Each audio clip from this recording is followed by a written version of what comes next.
Hey everyone, hope you're having a great week. So we're in the middle of winter, and is there really anything outside that you need to do to your landscape?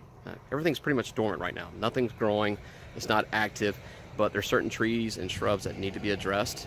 Example, the crape myrtle behind me is the best time of the year to prune those. They're not growing, they're dormant, they don't have any blooms or their leaves on them. So you can prune them other times of the year, but I don't recommend it unless they have a disease or they're going to damage your house or something else like a structure or fence, for example. It's going to cause damage and it needs to be addressed. Now, a lot of folks, when they go to prune these, there's misinformation out there and they just hack the trees, and it's called crape murder, as you see in this picture. And it's essentially cutting them down to the stubs, and you don't want to do that. This is typically happens because somebody's been informed wrong, that's how you're supposed to do it, or the wrong tree for the application was chosen. You liked a certain bloom color and you picked it and it was planted. Well, now that shrub is getting larger and it's going to cause damage unless you address it. So what do? You picked the right tree for the right application, but when you go to prune these trees in the winter, which is the best time, you want to start at the bottom and it has sucker growth.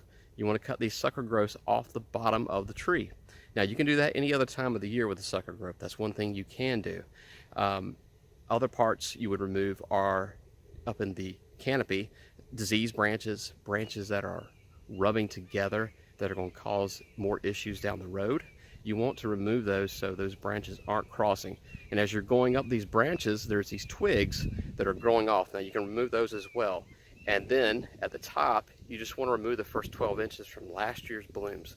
That way it blooms properly in the spring when it starts to wake up.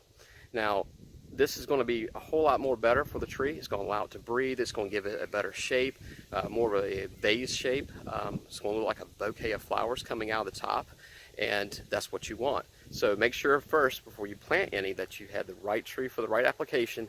But if you're going to prune them, you need to start from the bottom with a sucker growth, any limbs that are diseased, rubbing against each other, they need to come off, and you just take off the first 12 inches off the top.